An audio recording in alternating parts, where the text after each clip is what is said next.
Esta noche nos corresponde hablar sobre competencia. Asunto fundamental, distinguir los términos competencia de ser competente, que es una acepción diferente. Ser competente no tiene que ver con el tipo de competencia que vamos a hablar ahora. Ser un competente ser humano para tal o cual actividad es una cosa, y ser un competidor en tal o cual rubro es otra cosa. Y esta noche vamos a hablar sobre competidores. Recuerden, cada que sea necesario, con confianza, activen su micrófono e intervengan. Cuando hablamos de competencia, necesariamente hay un enfoque económico y filosófico que debemos adoptar. Es muy diferente como ve la competencia un enfoque progresista que un enfoque conservador, y eso te dice muy poco, me imagino. El progresismo, el conservadurismo son tendencias políticas. La política pública, la política es la política pública, son las directrices generales que se dan desde la administración pública. Cada empresa tiene su política interna. ¿Cuál es la política interna en la empresa donde usted trabaja? ¿Puede entenderlo mejor con las normas de casa? ¿Cuáles son las normas en tu casa? ¿Las normas que te ponían tus papás o las normas que le has puesto a tus hijos? Mientras vivas en mi casa, mientras vivas bajo mi techo y comas mi comida, complete la frase. ¿Qué pasa?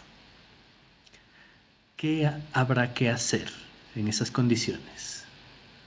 ¿O qué estará prohibido hacer en esas condiciones?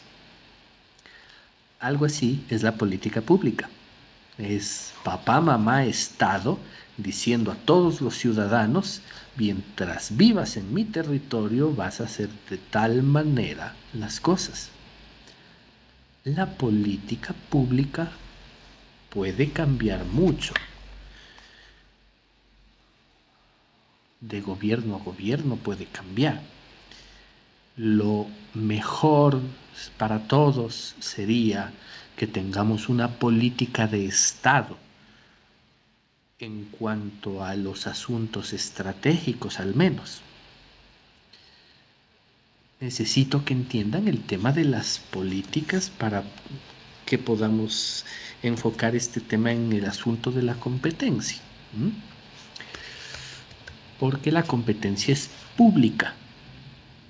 Y en la competencia usualmente hay un árbitro. Cuando queremos ser deportivos, incluso en la guerra, que no es nada deportivo, llegan a existir la figura de observadores o garantes.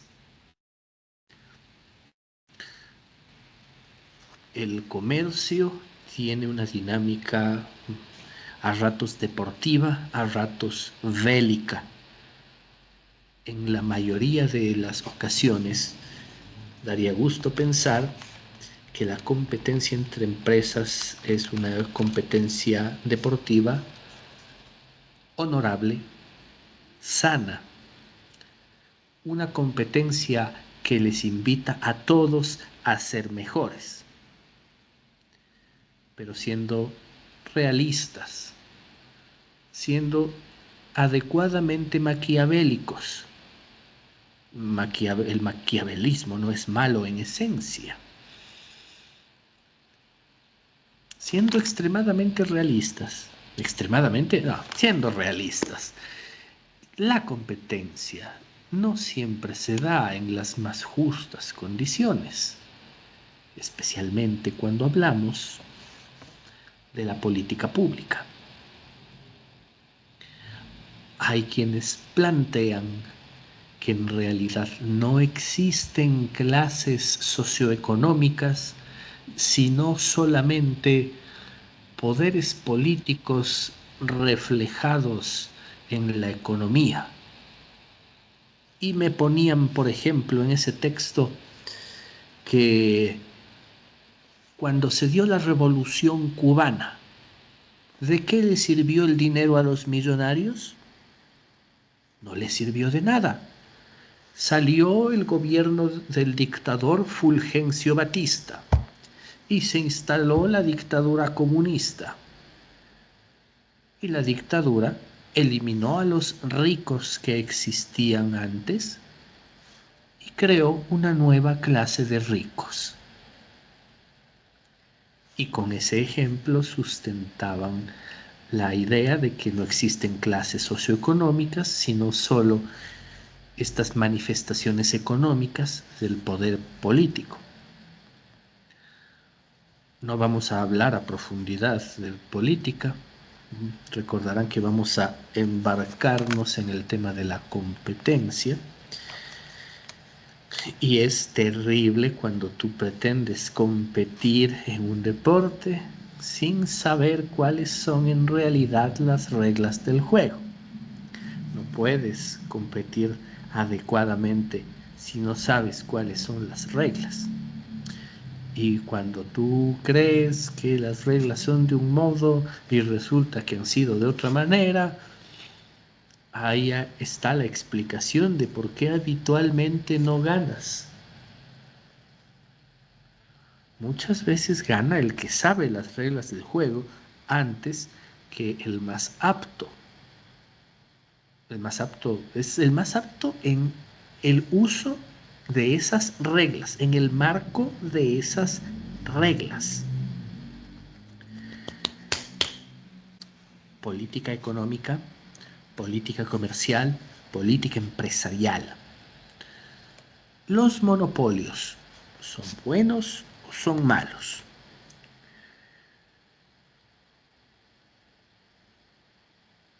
¿Alguna apreciación? ¿Pronto? Hay mucha tela que cortar en ese asunto, así es que cualquier opinión es valorable.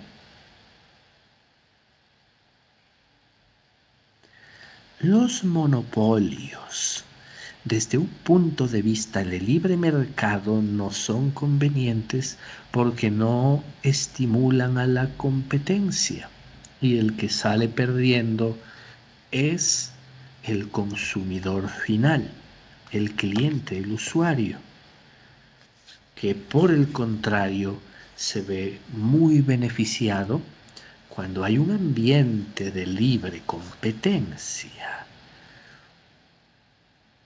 Un ejemplo de libre competencia a lo mejor lo tengas en un sector de la ciudad donde hay muchos restaurantes.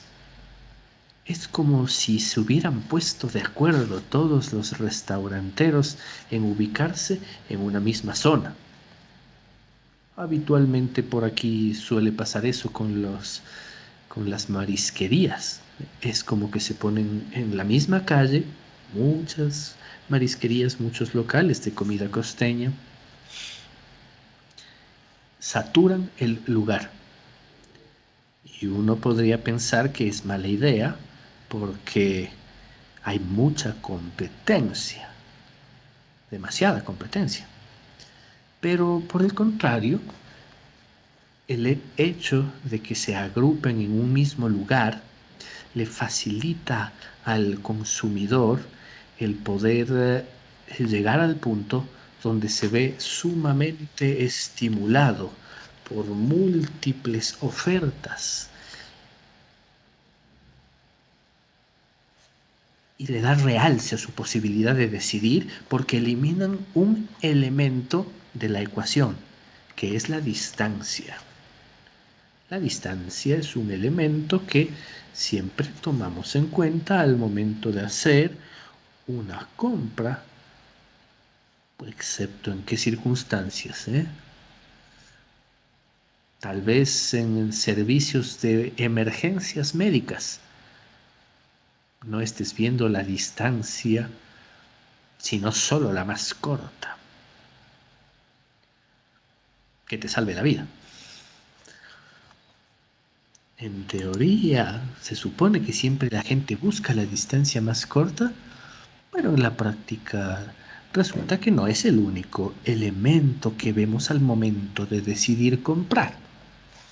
Vas al restaurante que te gusta, aunque te cueste caminar una cuadra más.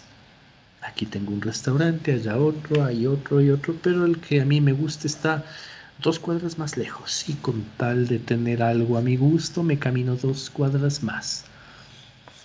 Hay un límite de tolerancia en lo que el usuario está dispuesto a sacrificar para tener aquello que desea. Mientras estés dentro de ese límite, pues las cosas van a estar favorables para tu oferta.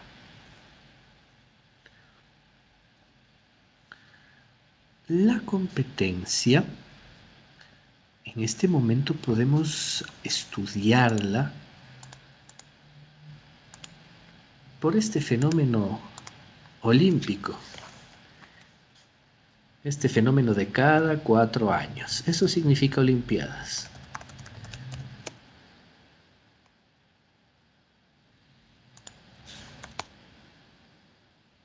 Cada disciplina tiene distintos tipos de competidores, pero la nacionalidad le da un matiz. Casi cualquiera que pueda haber finales de boxeo. Bueno, cada disciplina es tan diferente. Esto dura mucho. Algo más corto, atletismo. Esto es sustancialmente más corto. Hay pruebas que duran muy poco tiempo. O sea, hablamos de segundos, como la de 100 metros plano, o pocos minutos, como las de gimnasia, y competencias que duran mucho más, como las de boxeo. Y es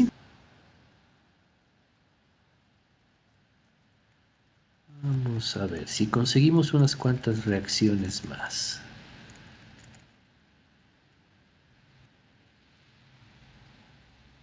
Ah, caramba, interesante. Esto es solo una colección de medallero. Muy interesante. Que cada uno de estos competidores tome nota de este análisis. Esta es una técnica de análisis que les recomiendo bastante.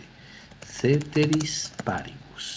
Bueno, antes, ¿qué será esta? A lo mejor exagero. Técnica de análisis es un criterio para aplicar durante los análisis. Ceteris paribus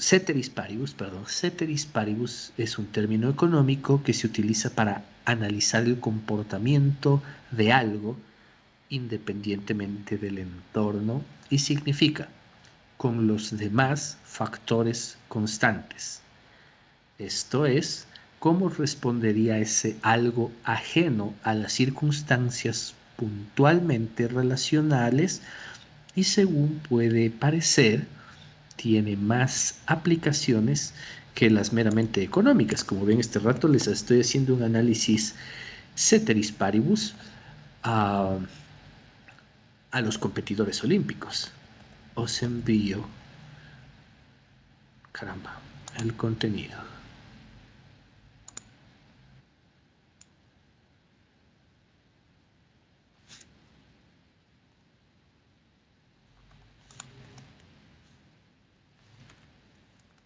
Ceteris paribus.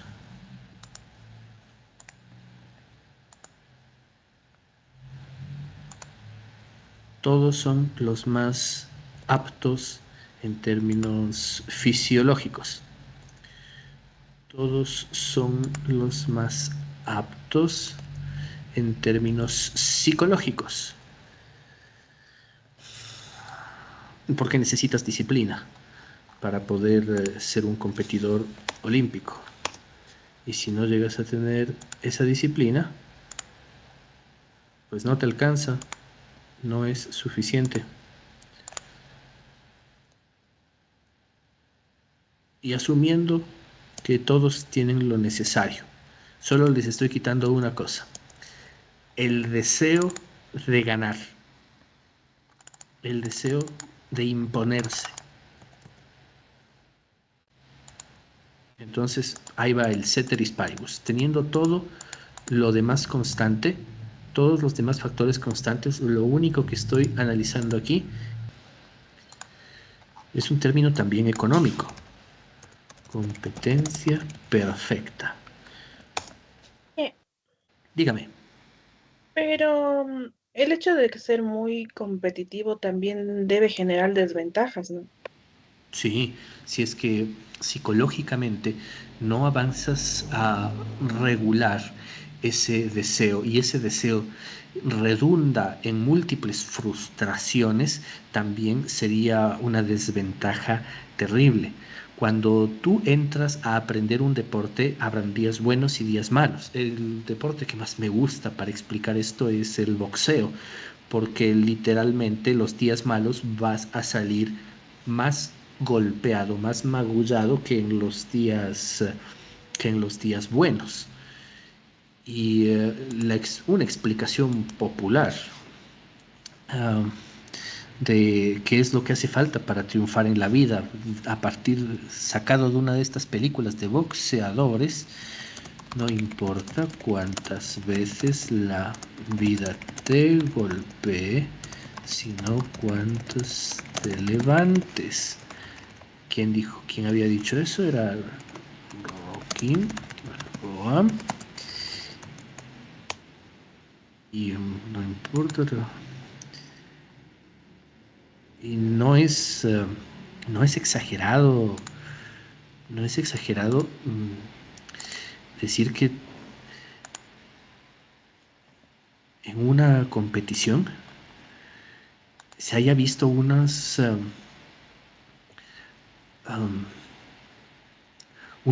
recuperaciones espectaculares después de unas caídas que uno pensaría que son imposibles de salvar.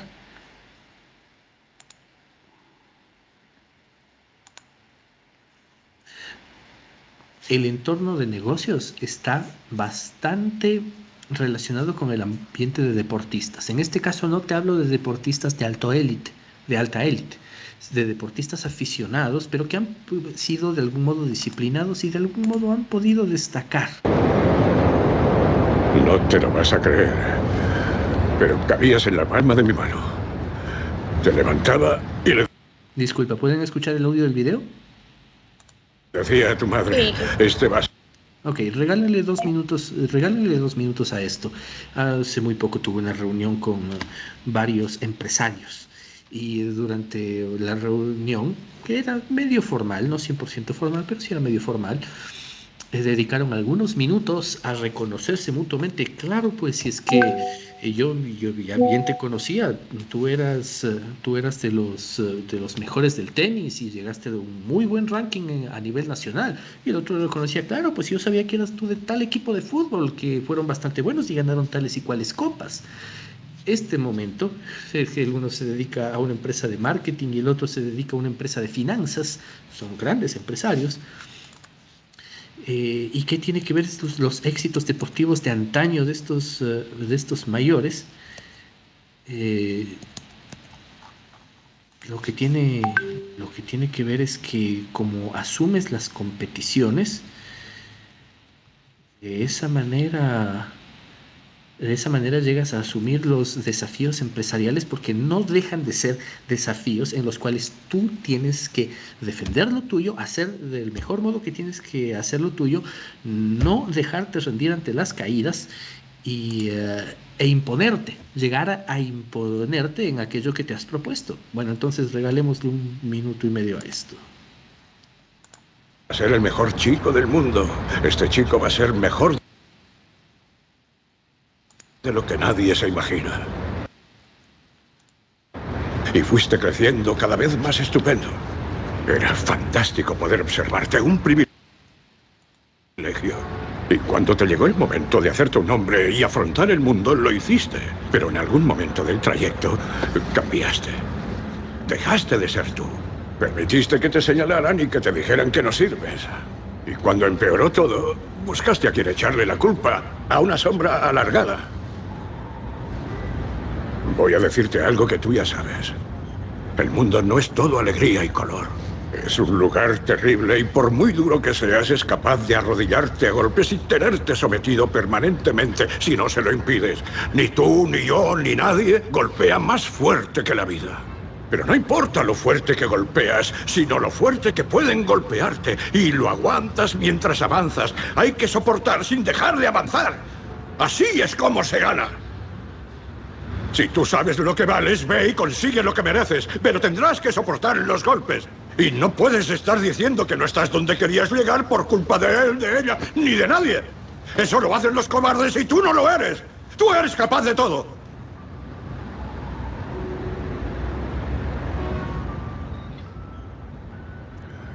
Yo te querré en cualquier situación. Pase lo que pase. Eres mi hijo y llevas mi sangre. Tú eres lo mejor de mi vida. Pero hasta que no empieces a creer en ti mismo, no tendrás tu vida propia.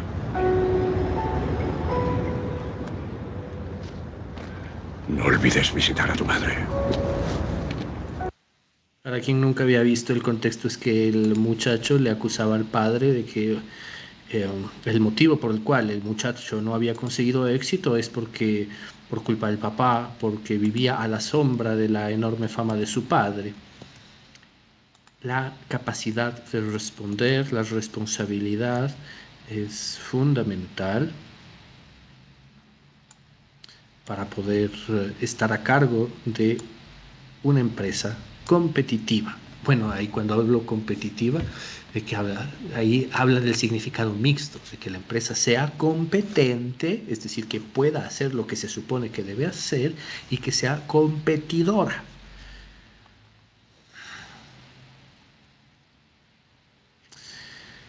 Vamos a hablar de algunos detalles de enfoques técnicos para medir la capacidad de competir de las empresas. Denme solo un minuto, tengo que buscar un archivito que está un poco elusivo.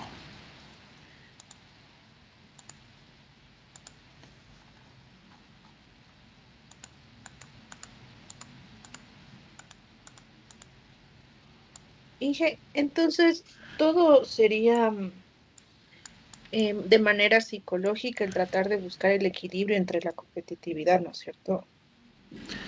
¿O hay algunos otros factores que ayudan a controlar eso?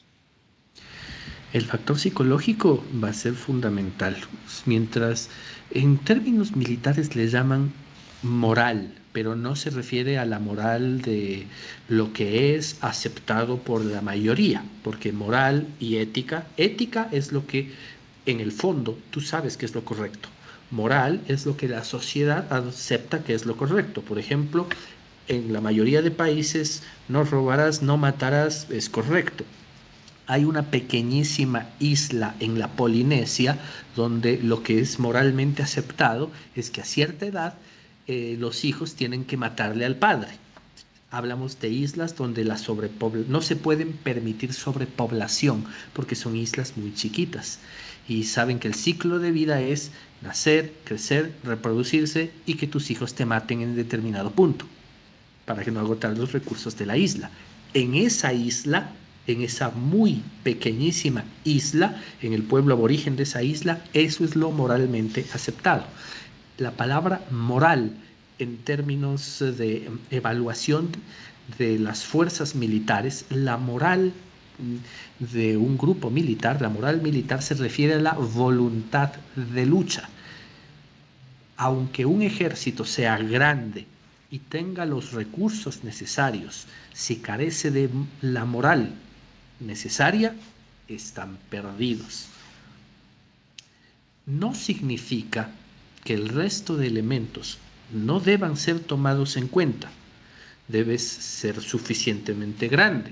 En términos económicos, debes tener el suficiente colchón financiero. Debes ser suficientemente fuerte. Debes tener bien calculadas cuáles son tus capacidades de negociación, porque si no tienes bien calculado quién tiene las capacidades, la fortaleza de negociación, va a ser fácil que te tropieces. En ese caso, la analogía es de los huevos y las piedras. Siempre tienes que saber en toda negociación quién es el huevo y quién es la piedra. Porque cuando tú impactas huevos contra piedras, tú sabes cuál va a ser el efecto. Tú tienes que saber en toda negociación si tú tienes la posición del huevo o de la piedra. Tampoco es una analogía que me la haya inventado yo. Muy recomendable el libro El arte de la guerra. Muy recomendable para negocios, igual que el libro El príncipe de Nicolás Maquiavelo. Tome nota de esos dos libros. Recuerde la posología. Léaselo completo cada 5 años. Caramba, se me ha colgado el navegador de archivos. Tenemos que avanzar por otro lado.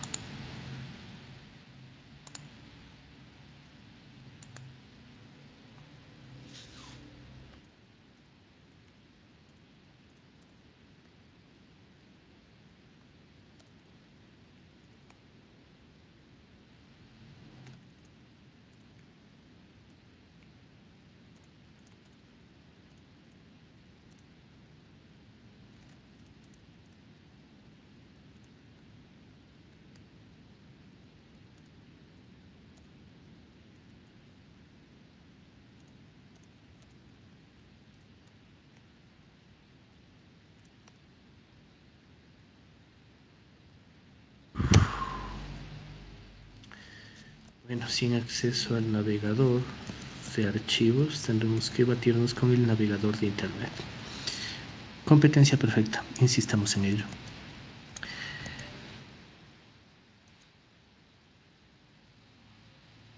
Imagínate que eres tan pobre como MacPato.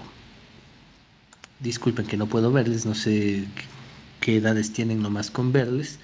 Así es que tendré que hacerles una muy breve ubicación de la referencia. Rico MacPato. Para algunos guaguas ochenteros y noventeros fue la primera exposición al mundo del capitalismo. La historia de este personaje inicia con que era muy pobre y el papá no pudo darle una gran herencia, pero lo que le pudo dar es la educación. Y la primera lección de educación que le pudo dar fue esperanza. A ver, preguntemos por el primer niño.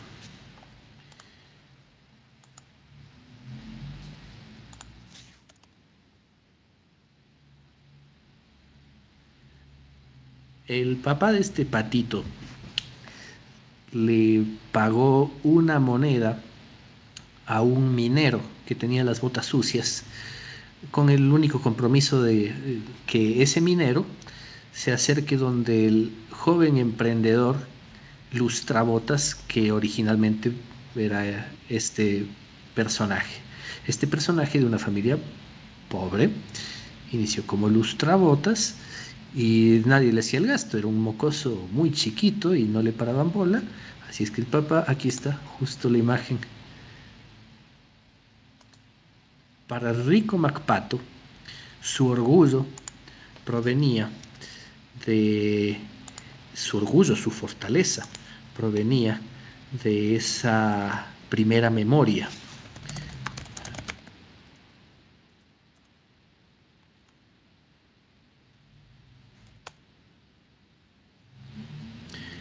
Él ganó confianza en sí mismo. Y Y eso le ayudó en adelante a estar convencido de que iba a poder lo que se propusiera. Lo primero que se pierde es la esperanza. Bueno, resulta bastante curioso. Quienes llegan a fracasar es porque no tenían esperanza. Y también eso se comprobó mediante un dramático experimento científico. ¿Les había contado de ese experimento ya? Bueno, valga la pena hacer reminiscencia, pero igual, contéstenme si es que alguien se acuerda del experimento de los ratones ahogados.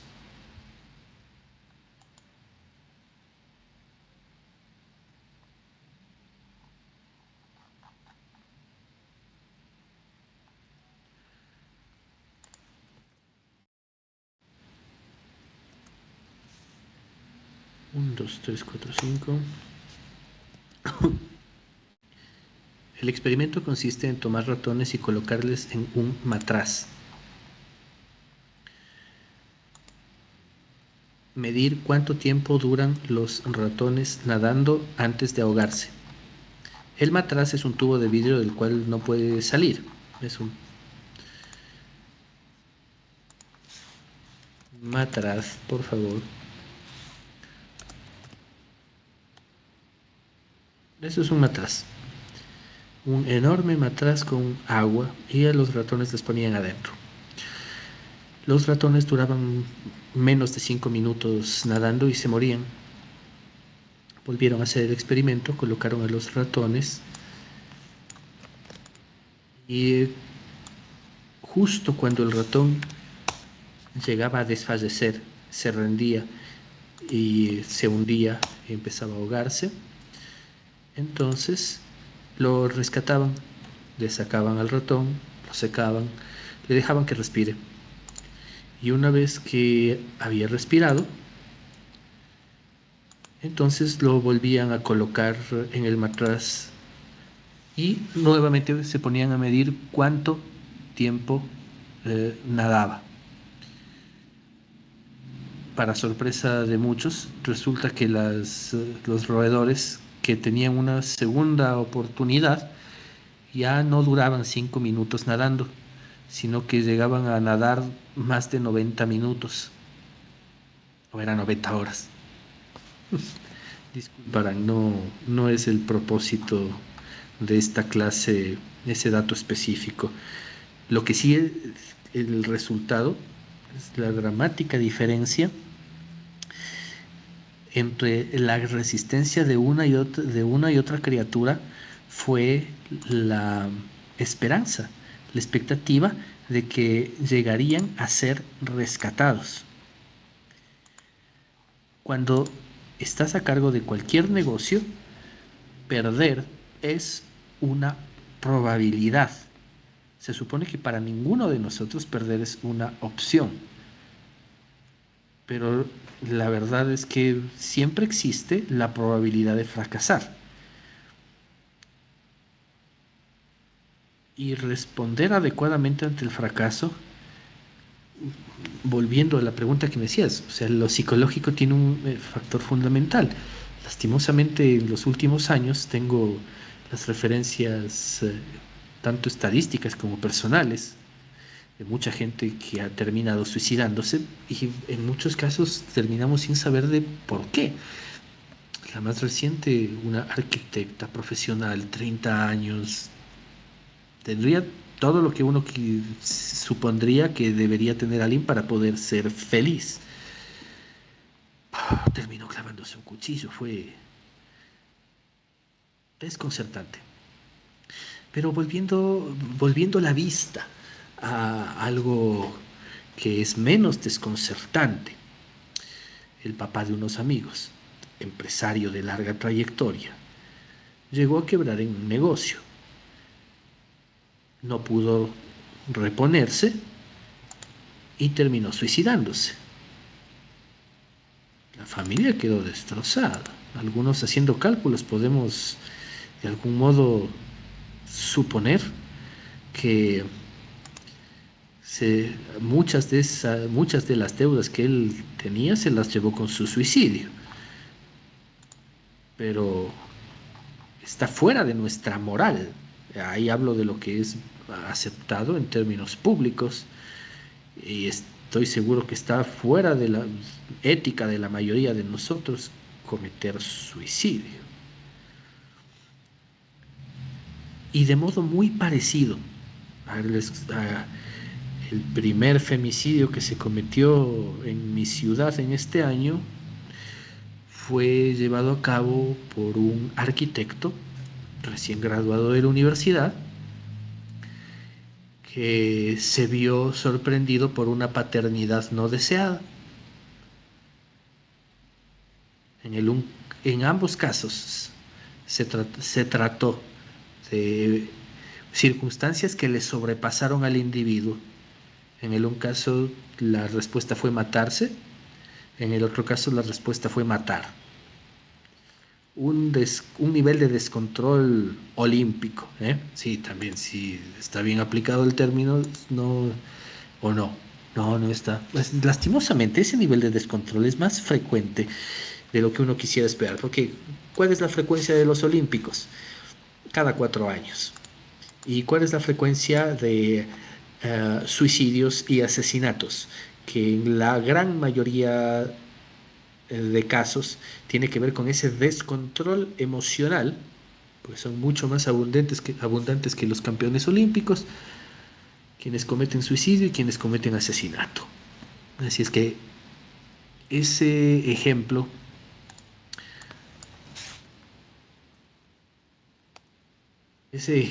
de todos los rostros de los campeones, que por detrás nosotros sabemos lo que hay, mucha disciplina. No es que nacieron solamente con la genética adecuada, sino que la trabajaron toda su vida para poder llegar a esas cotas de éxito.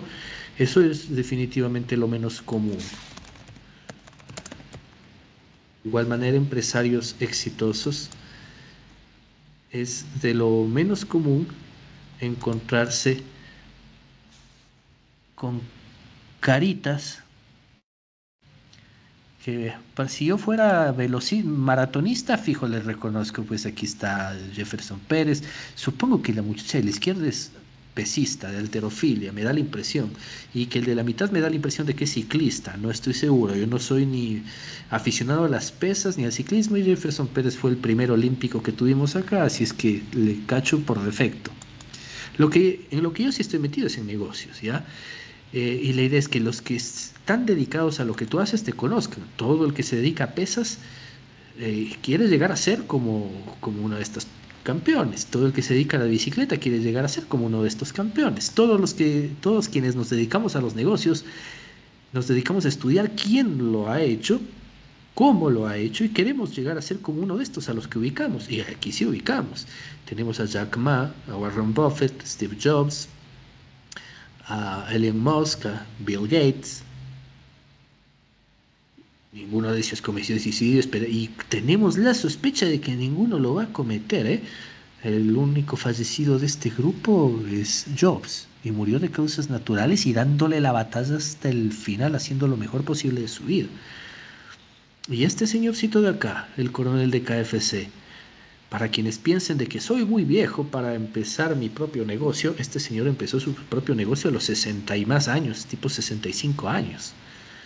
Así es que la esperanza, evalúa tú mismo, como niño, como niña, como hijo de familia, como bebé.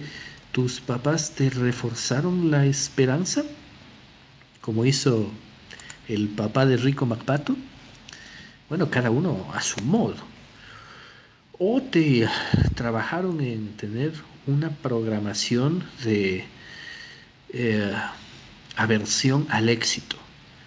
En tu familia, ¿qué es lo que más han hablado? ¿Cosas buenas acerca del dinero o cosas malas acerca del dinero? El amor al dinero es la raíz de todos los males.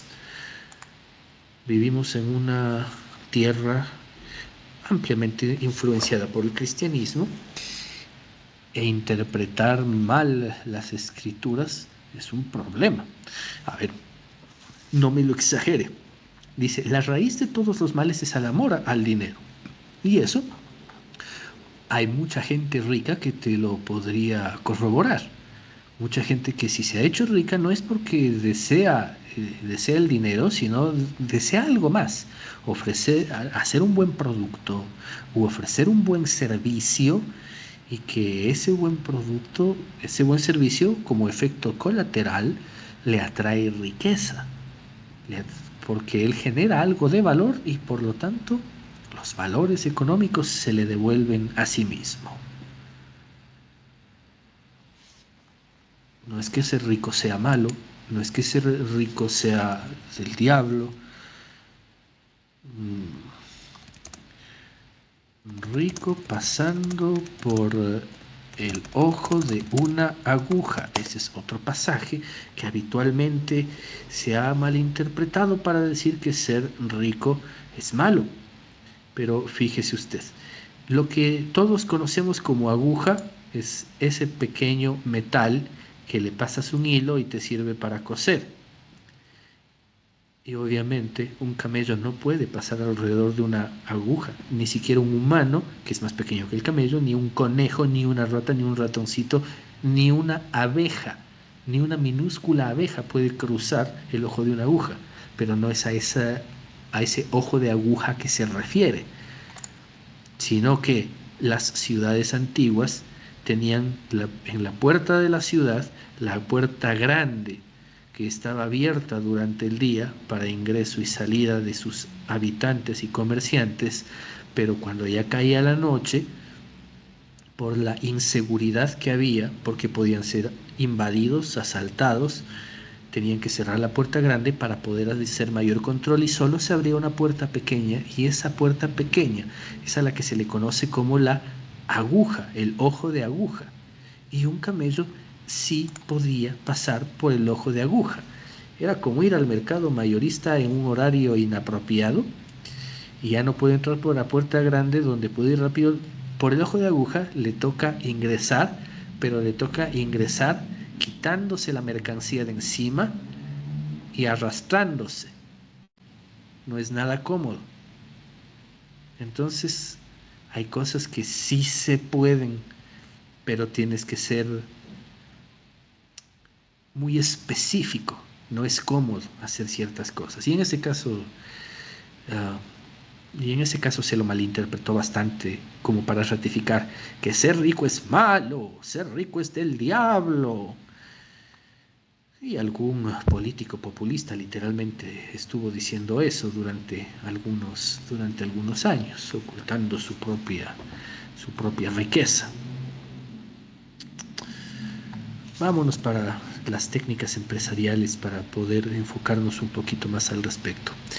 A ver, pero no podemos irnos sin topar lo que les indicaba. Competencia perfecta es una situación de mercado donde las empresas carecen de poder para manipular el precio. Precios aceptables. Perdón, precios aceptantes. O sea, los precios que la gente acepta. Y se da una maximización del bienestar. Esto resulta en una situación ideal de los mercados de bienes y servicios donde la interacción de oferta y demanda determina el precio. Donde no hay competencia perfecta, no hay competencia perfecta cuando los mercados son regulados por el Estado. Por ejemplo, en la producción de combustibles en este país no hay competencia perfecta porque se trata de del monopolio estatal que maneja los combustibles. Así es que el precio se mantiene a un solo designio, a lo que designa el Estado.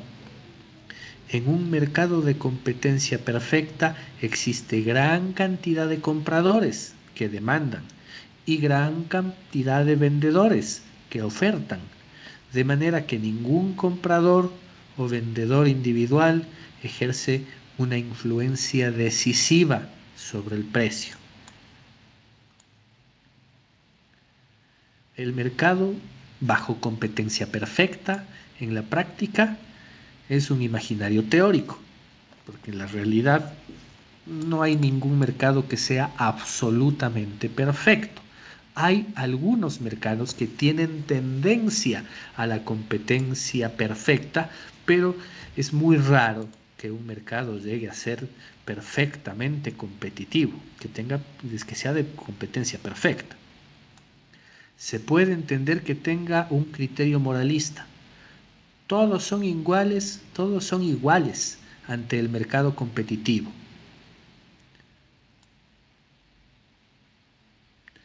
Leon Wallace fue un economista francés de la escuela lausana. Bueno, en la economía hay escuelas. Escuelas son corrientes de pensamiento que surgieron en uno u otro lugar. Este Leon Wallace, francés, destaca la justicia en el mercado competitivo por la libertad de cada individuo para buscar su propio beneficio en el mercado y por la eliminación de cualquier oportunidad para beneficiarse a expensas de otro. Pero a pesar de este criterio moralista, los pensadores de economía neoclásica hicieron del mercado competitivo la base objetiva científica para comparar todo tipo de problemas económicos y sociales. Tanto los economistas lausianos como los neoclásicos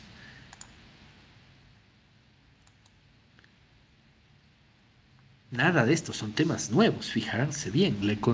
Los lausianos estuvieron de moda entre 1870 y 1892.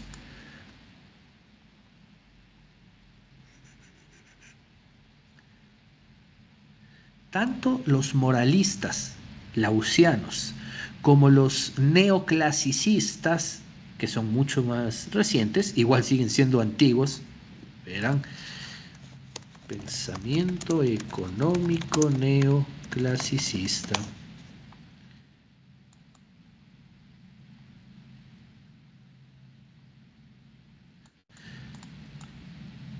Tienen presencia a mediados del siglo XX, la década de los 50. Como se darán cuenta, es más reciente, ya es de tiempo en el que, del siglo en el que algunos de nosotros ya estábamos vivos, del siglo en el que la mayoría de nuestros padres ya estaban vivos.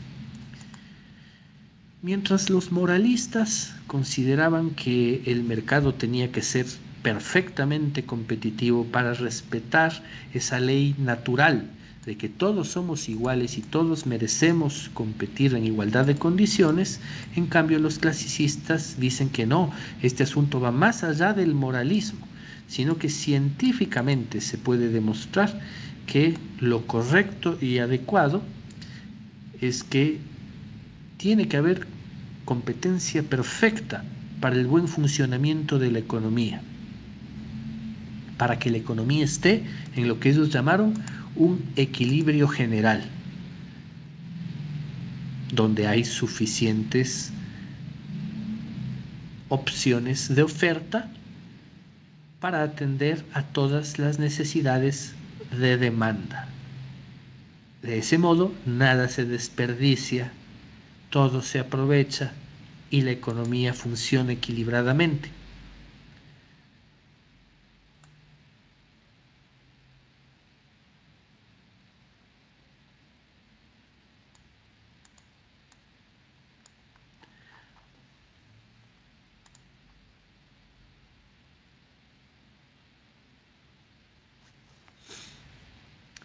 Recuerden que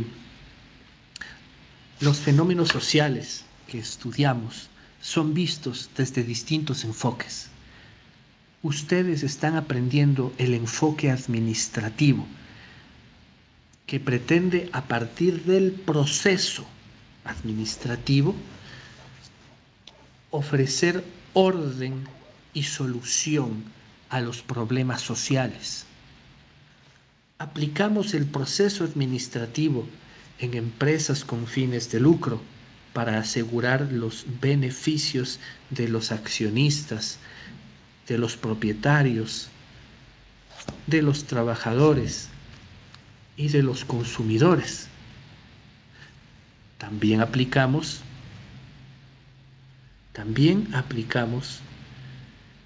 este enfoque administrativo a a instituciones sin fines de lucro, donde la idea no es que todos ganen más, sino que la calidad de vida de todos aumente.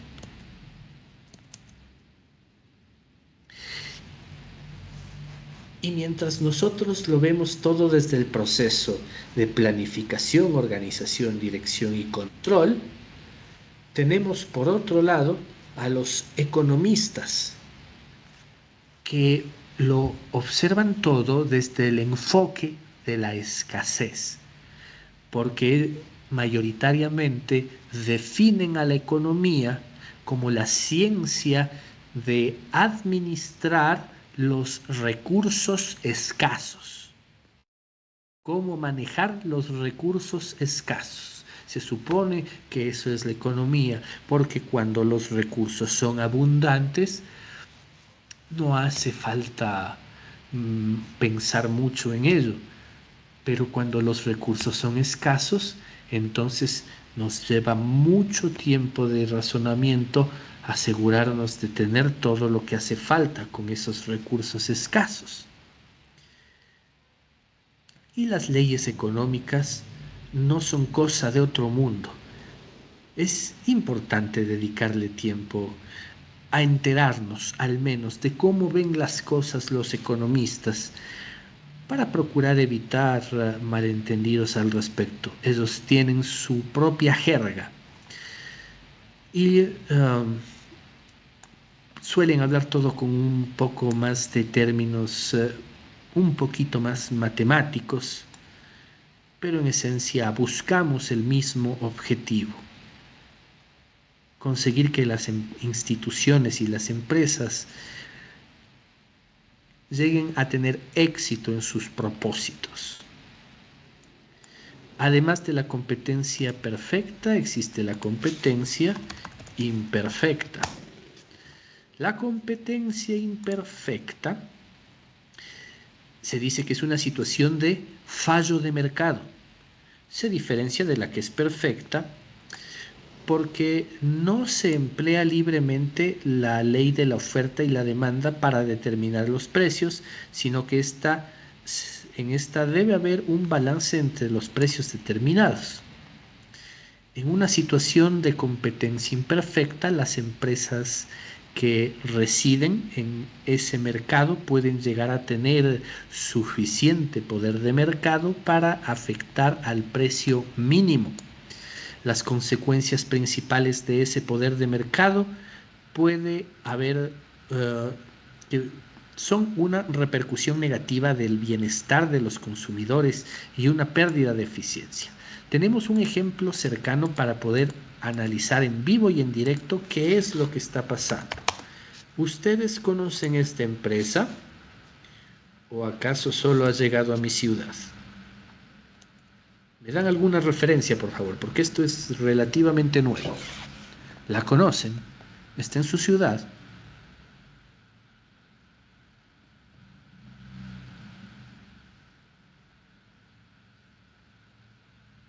Alguien me contaba que no iba a poder hablar. Siempre os recomiendo comprar periféricos para la computadora.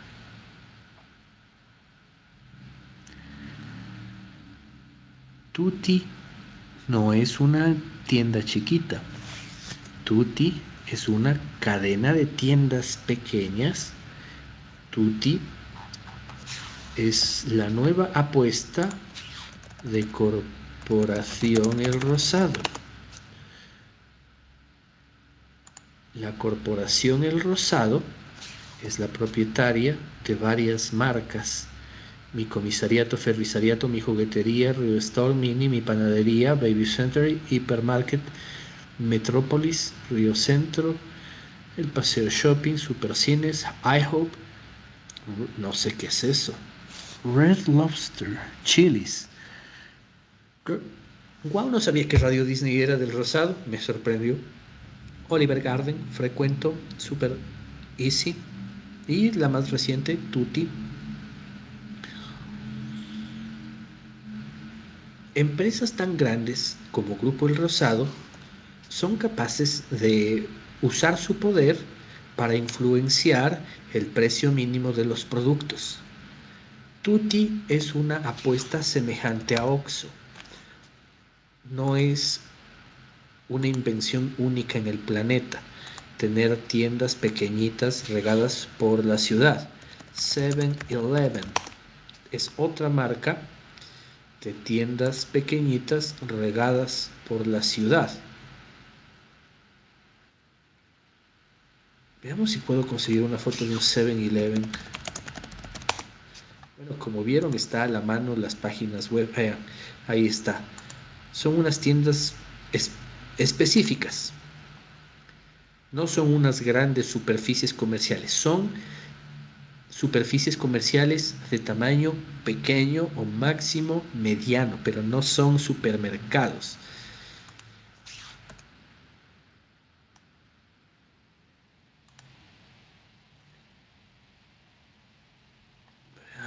Veamos. Ahí está, como le ven. Oxxo, 7-Eleven, Tutti.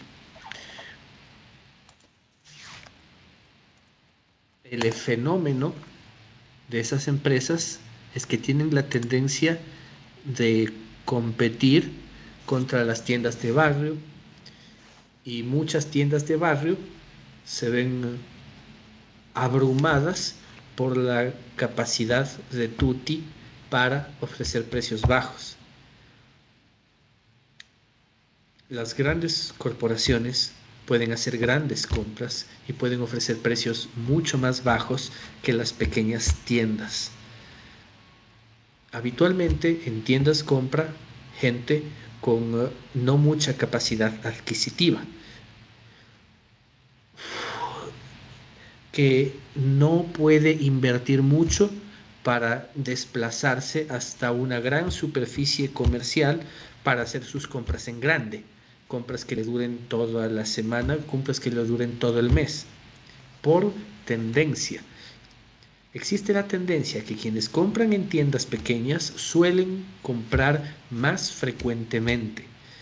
El mercado principal al cual están orientadas las tiendas de barrio suele ser al mercado, o bien que hace sus compras al día, o para rellenar los pequeños huecos que quienes compran en grandes superficies comerciales no han podido llenar. Alguien fue al supermercado, se le olvidó comprar algo, pues va a buscar en la tienda. Entonces, dependiendo de en qué barrio esté, estas tiendas están de relleno para las compras principales o son el principal abastecimiento de los vecinos, que no es necesariamente el más barato. En algunas cosas será lo más barato posible, pero en otras cosas no puede competir contra las grandes corporaciones. Y el problema de la falta de libertad, de la desigualdad en la competencia, se da en que propuestas de mercado de estas pequeñas tiendas estandarizadas pueden dar como resultado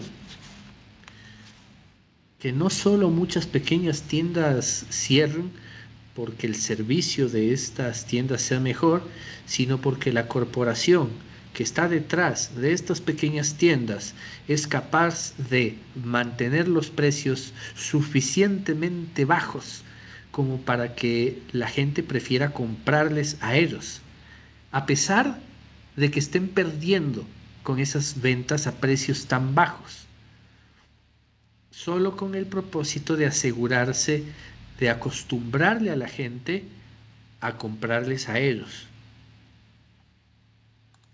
En términos internacionales, a esa práctica se llama dumping. Una práctica de comercio desleal. Grandes empresas que prefieren trabajar a pérdida, porque cuando son tan grandes, a lo mejor pueden darse ese lujo de trabajar a pérdida, Es un caso emblemático el de las bicicletas alemanas versus las bicicletas chinas. O en el caso más cercano, eso pasó acá con los zapatos chinos y los zapatos de acá de la ciudad donde estoy. Un país que puede invadirte vendiendo productos tan baratos que su principal propósito no es simplemente vender más, sino quebrarle a los fabricantes locales, para que una vez los fabricantes locales hayan quebrado, poder continuar efectuando tu oferta al precio que tú quieras, porque ya no hay con quién competir y así puedes tener una mayor participación de mercado.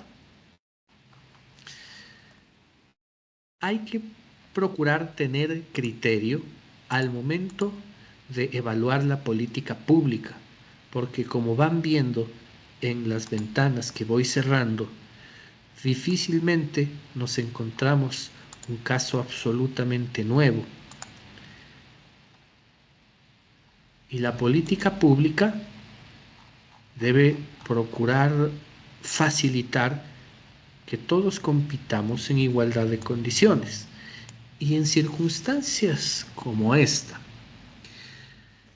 ser pequeño para siempre no es opción.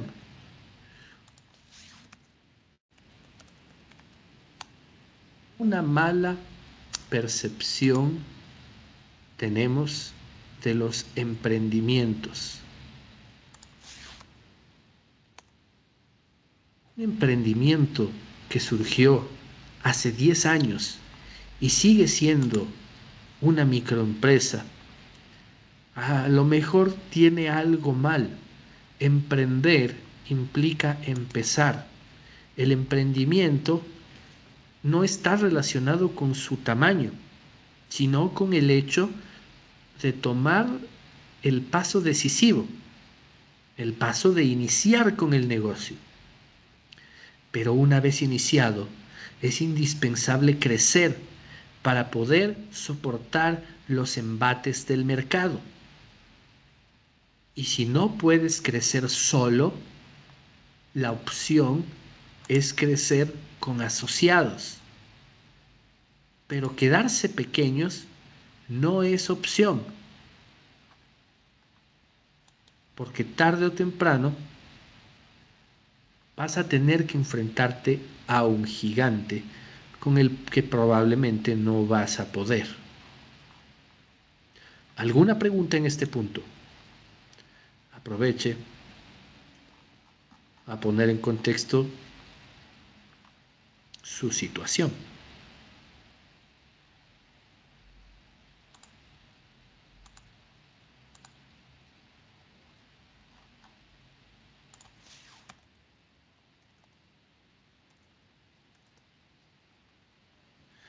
A diferencia de la competencia perfecta o la competencia imperfecta, tenemos los monopolios. En el monopolio nadie tiene cómo dudar. El que manda es uno solo. Opción al monopolio tenemos el oligopolio.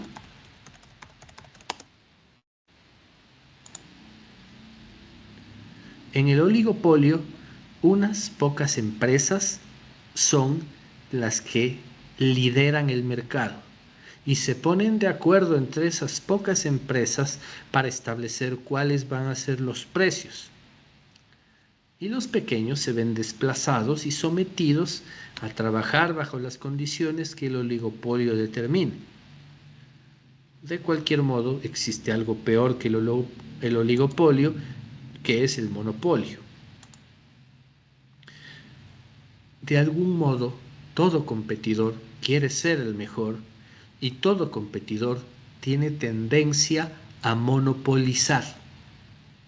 Ahí es que debe entrar el Estado como árbitro regulador a procurar que nadie se apodere del mercado, de modo que arruine la posibilidad de que otros competidores surjan.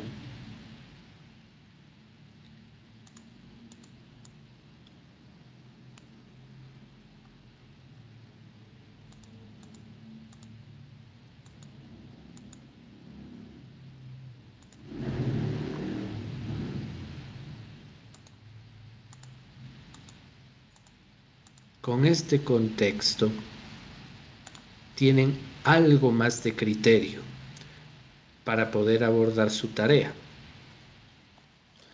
Primero quiero que se fijen en el entorno en el cual ustedes están desarrollando sus actividades económicas. Se trata de un entorno de competencia perfecta o de uno de competencia imperfecta. ¿O se trata acaso de que están compitiendo contra un monopolio? En otro paralelo teníamos a una estudiante cuyo trabajo era proveer de productos electrónicos a petroleras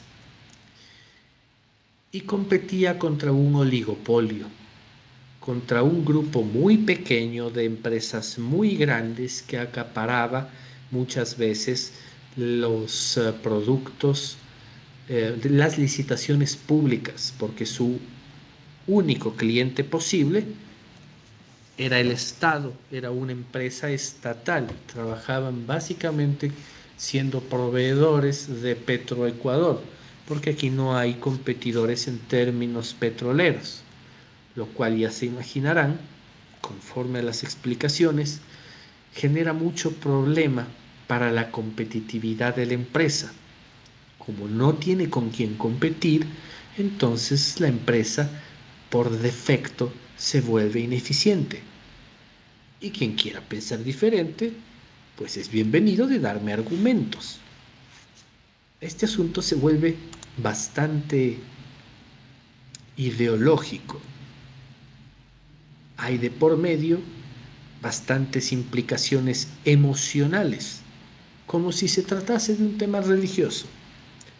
Pero es importante que aprendamos a conversar de temas a pesar de que no estemos de acuerdo con los enfoques.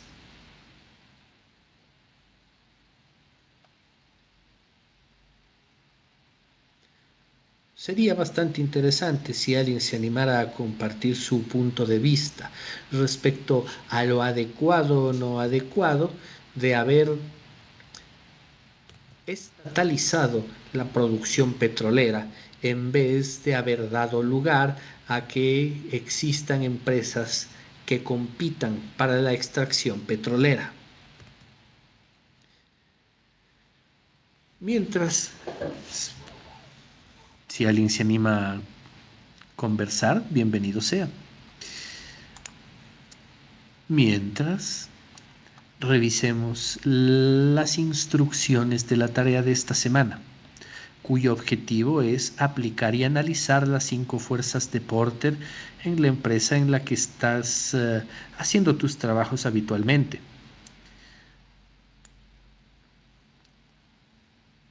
Aprovecha el material de apoyo que tienes en la plataforma. Siempre es lo más relevante que profundices en ello. Y vas a hacer tu análisis siguiendo este ejemplo. ¿Sí? Paso a paso. Paso 1, rivalidad entre competidores existentes. Evalúa la intensidad de la competencia en el sector de tu empresa. Considera la cantidad de sus competidores y estrategias. Dependiendo de en qué negocio estés, una empresa puede ser grande o no. En el ámbito de la confección textil, puedes considerar una empresa grande, una empresa de cientos de trabajadores. Pero posiblemente hay otros rubros donde cientos de trabajadores es poco. En grandes superficies comerciales, una empresa con cientos de trabajadores es mediana. Bueno, podrá ser grande para los estándares de tributación, pero no es de las más grandes. Las más grandes empresas de comercio al detalle, como por ejemplo Corporación Favorita, Corporación El Rosado, Tienda Industriales Asociados, esas empresas tienen empleados por el conteo de miles. en algunos decenas de miles. No existe entonces un criterio único para definir la intensidad de la competencia. Habría que explorar a profundidad cada caso para llegar a definirlo. Primer paso. Segundo paso. Analiza la amenaza de nuevos competidores. Todo negocio tiene barreras de entrada y barreras de salida.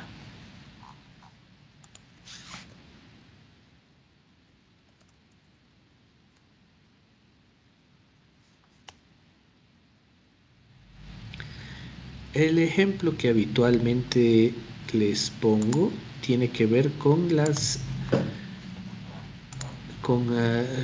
actividades de primer nivel de economía, haciendas, pesqueros, mineros. Quien quiera hacerse hacendado, hay grandes barreras de entrada, obstáculos que se encuentran para imponerte tu actividad agrícola. Primero, tener la gran propiedad de tierra necesaria.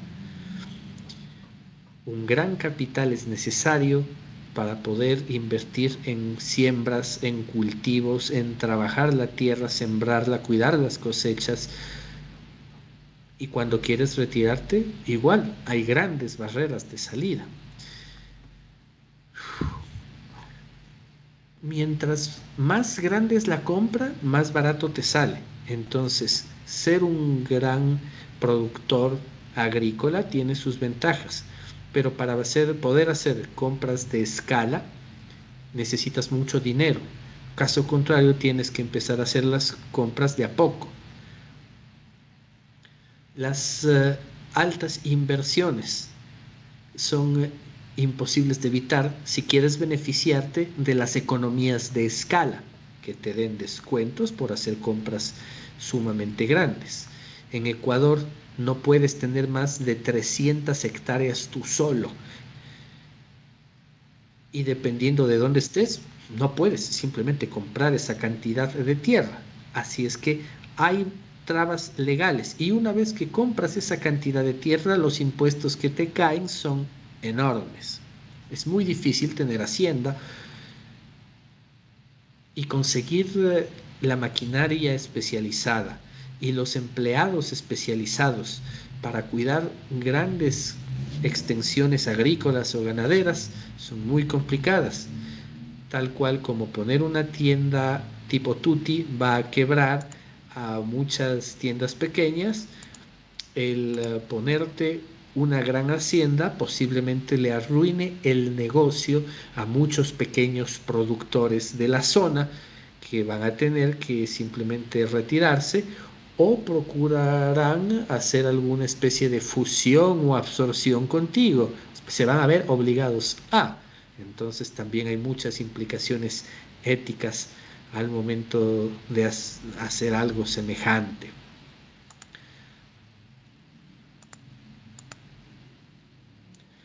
Cuando vas a deshacerte de la hacienda, toca liquidarlo todo. Y liquidarlo todo no es barato. Hay maquinaria sumamente especializada que va a ser muy difícil de vender a un tercero. Y hay contratos que tendrás que liquidar que posiblemente terminen en sanciones por incumplimientos de contratos, si es que tienes mala suerte. Y lo más duro para muchos, cortar el vínculo emocional con un negocio al que le has dedicado durante años, sangre, sudor y lágrimas. Todo negocio tiene sus barreras de entrada y sus barreras de salida.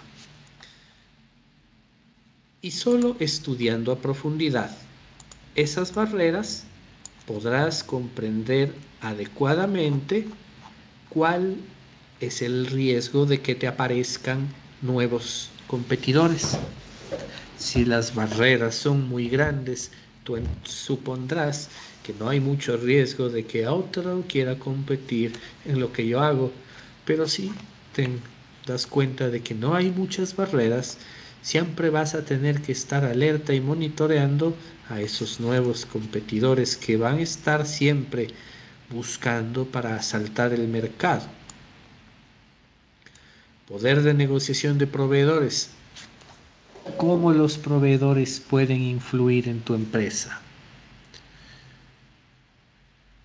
Si usted tiene la pregunta de cómo los proveedores pueden influenciar en su empresa, o si quiere compartirnos su razonamiento al respecto, bienvenido sea. Puedo analizarlo para usted. Solo propóngalo.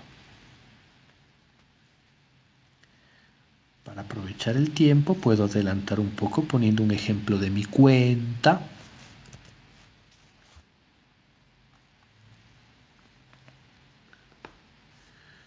Tratemos de poner un ejemplo lejano en este caso.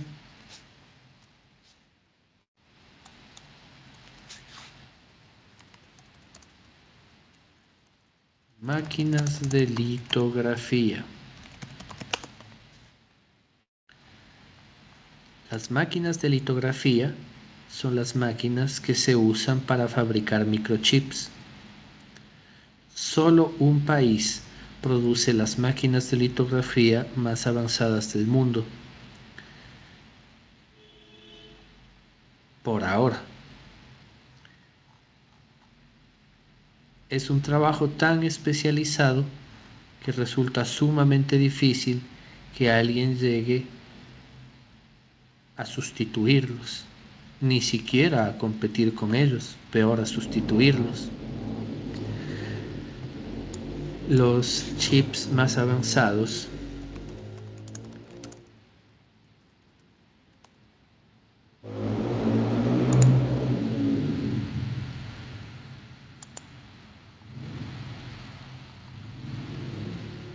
son demandados por ciertas empresas. En este momento, quien produce los chips más avanzados tiene mucho poder de negociación.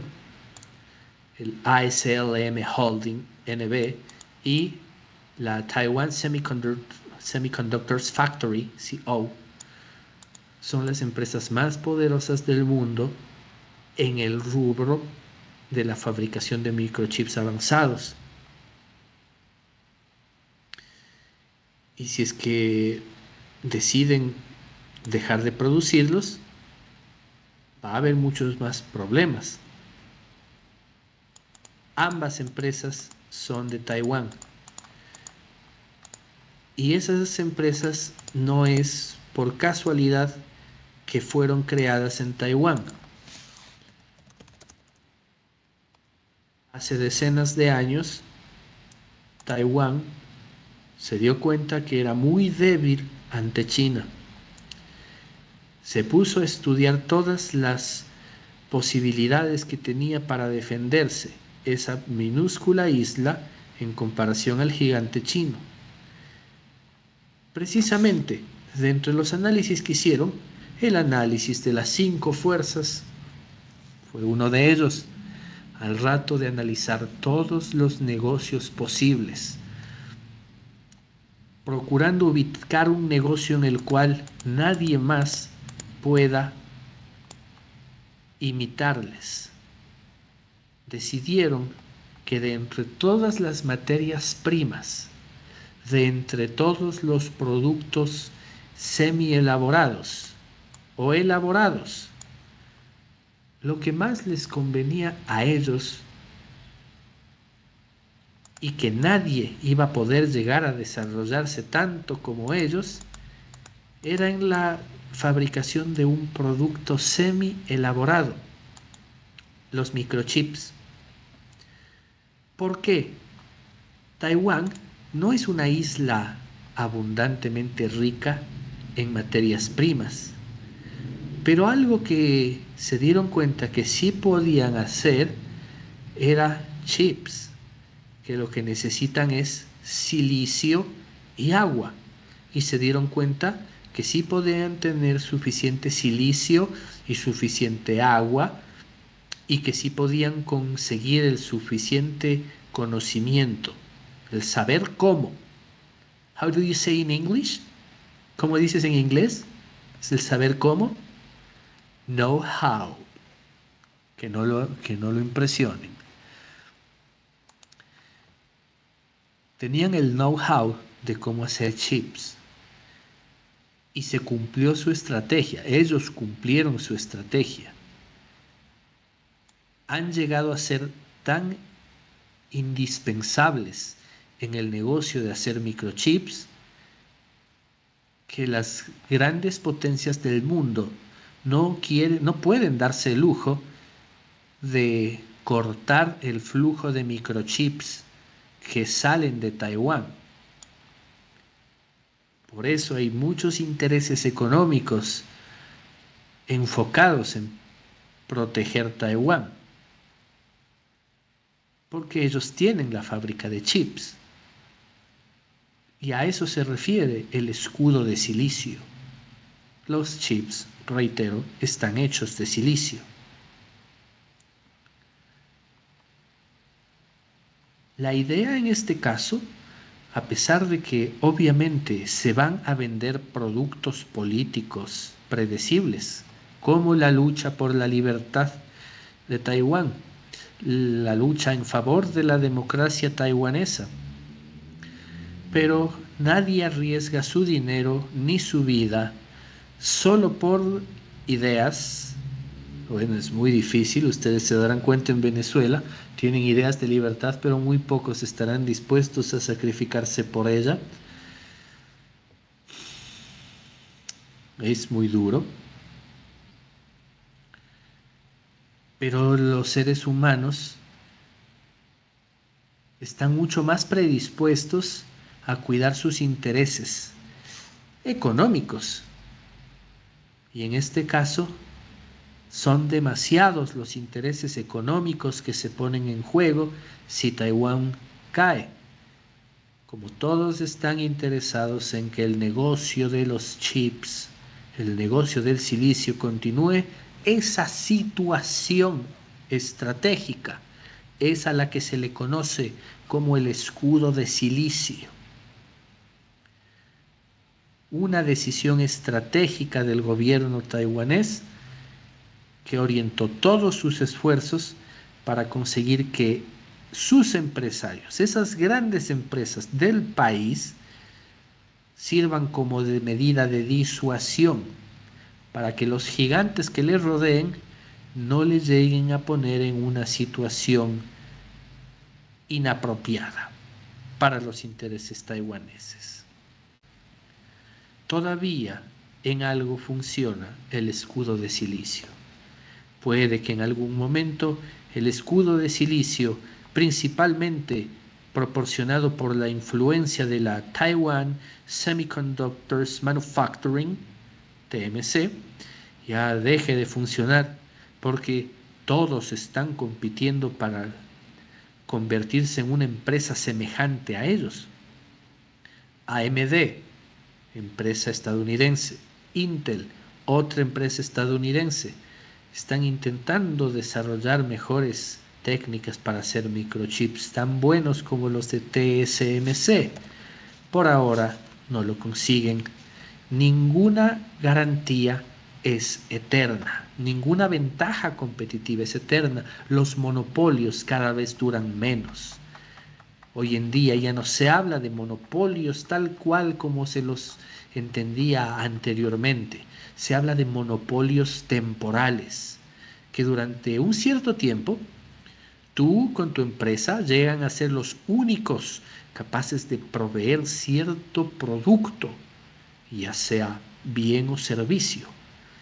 Pero dentro de poco tiempo los demás te copian y pierdes la capacidad de monopolio. Ni siquiera hace falta que el Estado llegue a sancionarte, sino que muy rápido la competencia te surge y pierdes la capacidad de monopolio. El único monopolio que por ahora es muy difícil de que cambie su naturaleza es el monopolio de la fuerza. El monopolio de la fuerza lo ejerce el Estado por medio de la policía y del ejército.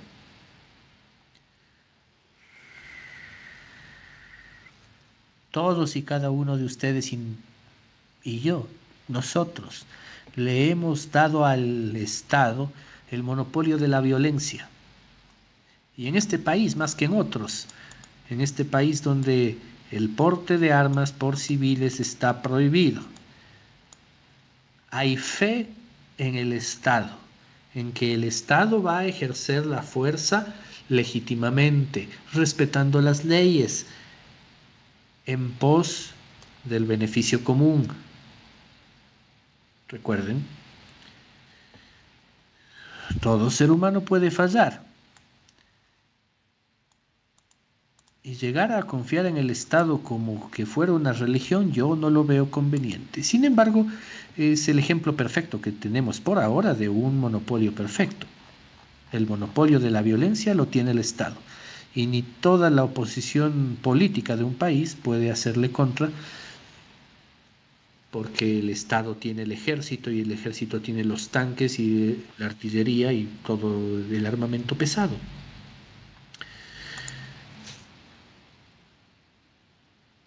Poder de negociación de los proveedores. Tú no negocias contra el que tiene el poder. Poder es poder, recuerde usted. Tocará ser muy astuto para ganarle al poder, pero como les indicaba al principio, ¿quién tiene el huevo y quién tiene la piedra? ¿Quién es el huevo y quién es la piedra? Poder de negociación de los clientes, misma analogía. Solo que en este caso con los clientes. ¿Quién es el huevo y quién es la piedra? Los clientes tienen un enorme poder. Cada dólar que inviertes en publicidad tiene un cierto efecto. Cada vez que consigues que un cliente hable bien de ti, multiplicas por 3 el beneficio. Es referencial. Pero cada vez que un cliente habla mal de ti, puedes multiplicar por 10 el efecto de los malos comentarios. Ciertamente es referencial, poco más, poco menos. Los malos comentarios, la mala publicidad boca a boca hace mucho más efecto que todo lo que tú puedas invertir en tu propia propaganda. Amenazas de productos o servicios sustitutos. No hay fórmula para detectarlos. Necesita de mucha creatividad y la creatividad tiene muchos ejercicios. Estar encerrado en la oficina no te va a dar creatividad. Necesitarás estar en la calle, relacionándote con todos los miembros de la comunidad de tu sector económico. Cualquiera que sea el sector económico donde tú estés, tienes que conocer a tus competidores. Tienes que entablar amistad con tus competidores, la relación más cercana posible. Y tienen que procurar estimularse, desafiarse mutuamente, de manera de que siempre se les facilite imaginar cuál va a ser la próxima evolución en el mercado en el que usted está trabajando. Deje todos esos análisis por escrito. Básicamente en eso consiste esta tarea. Procure no hacerlo solo. Procure hacerlo en compañía de sus colegas. En este caso, tus compañeros de clase no te ayudan tanto como tus compañeros de oficina, porque tiene que ser del negocio del que tú sabes. Un deber más chiquito es la tarea de competencia como factor externo. Tienes que hacerla primero antes que la que vimos hace un rato de las fuerzas de Porter. Seleccionas la empresa o la industria, investigas la competencia, la cuantificas, la identificas con nombres y apellidos, tanto de las marcas comerciales como de los dueños de la empresa. Análisis y ventajas de las competitivas, qué puede hacer mejor cada uno de ellos, en qué destaca cada una de ellas. Evaluación de estrategias competitivas, estrategias, el cómo hace cada uno y para qué lo hace. Y la identificación de oportunidades y amenazas. Son asuntos externos y en este caso lo que se les invita es a razonarlos específicamente en relación a la competencia. ¿Alguna pregunta?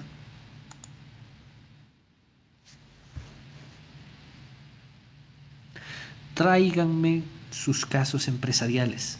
Aprovechen en cada una de las clases a que les sirva como una consultoría. Hay cursos donde toca pedir contención. No podemos satisfacer a todos, el tiempo es limitado, pero mientras ustedes formen parte de este programa de educación superior, las consultas son gratis. Las respuestas ya fueron prepagadas. Así es que no se quede con ellas, con esas dudas.